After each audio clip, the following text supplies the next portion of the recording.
જીવનમાં ક્યારેય ધાર્યું પણ ના હોય, માંગ્યું પણ ના હોય અને વિચાર્યું પણ ના હોય, એ મળી જાય ને, બસ એનું જ નામ ઈશ્વરની કૃપા. જે મારા ભાગ્યમાં નથી એ દુનિયાની કોઈ તાકાત મને આપી શકે તેમ નથી. મારા ભાગ્યમાં છે એને દુનિયાની કોઈ તાકાત મારી પાસેથી છીનવી શકે તેમ નથી. ઈશ્વરીય શક્તિ અશક્યને શક્ય બનાવે છે, માટે કર્મ એ જ કામધેનુ અને પ્રાર્થના એ જ પારસમણી. માણસના નહીં ઈશ્વરના આધારે રહેજો, કેમ કે ઈશ્વર સંભાળી લેશે અને માણસ સંભળાવી દેશે. જીવનની દરેક સમસ્યા ટ્રાફિકની લાલ લાઈટ જેવી હોય છે. જો તમે થોડી વાર માટે ધીરજ સાથે રાહ જુઓ તો લીલી લાઈટ થઈ જશે. આપણામાંથી ખોટી આદતોને ડિલીટ કરવી એ આપણા જીવનની મોટી સફળતા છે. જો ખોટાને ખોટું કહેવાની હિંમત ના હોય તો આપણા અંદરની બધી પ્રતિભાઓ વ્યર્થ છે.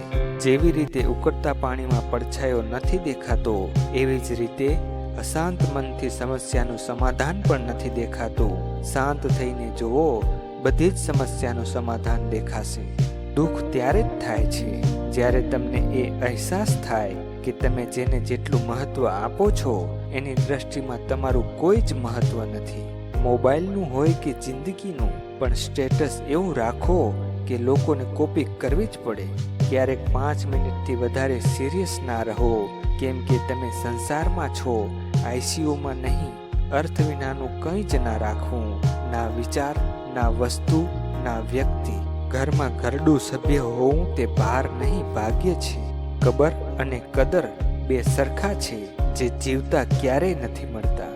સાંજે કરમાઈ જવાનું છે એ ખબર જ છે, છતાં આખો દિવસ સુગંધ ફેલાવવી એ ફૂલ પાસેથી શીખો. કુટુંબના પ્રમુખની દશા ઘર ઉપરના પતરા જેવી હોય છે. તે તડકો, વરસાદ, ઠંડી બધું સહન કરે છે, પણ ઘરના કહે છે આ અવાજ બહુ કરે છે. શબ્દો તો મફતમાં જ મળે છે, પરંતુ તેને વાપર્યા પછી તેની કિંમત ચૂકવવી પડે છે. પ્રકૃતિએ હંમેશા બે જ માર્ગ રાખ્યા છે, કાં તો બધાને આપીને જાઓ, નહીં તો લોકો માટે મૂકીને જાઓ.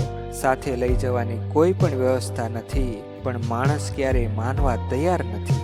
દરેક માણસ હોશિયાર જ હોય છે, બસ વિષય અલગ અલગ હોય છે. ધર્મ કરતા કર્મ ચડિયાતો છે, કારણ કે ધર્મ કરીને ભગવાન પાસે માંગવું પડે છે, પણ કર્મ કરીએ એટલે ભગવાનને આપવું જ પડે છે. હંમેશા મહેનત કરતા જ રહો, કાં તો જીત મળશે, કાં તો જીતવાની રીત મળશે. દિલના સાફ રહેવું સાહેબ. છેલ્લી ઘડીએ મહાદેવ કમાણીનો નહીં, કર્મોનો હિસાબ કરે છે. જો તમે બીજાને સફળ જોઈ શકો છો તો તમારાથી સફળ માણસ બીજો કોઈ નથી.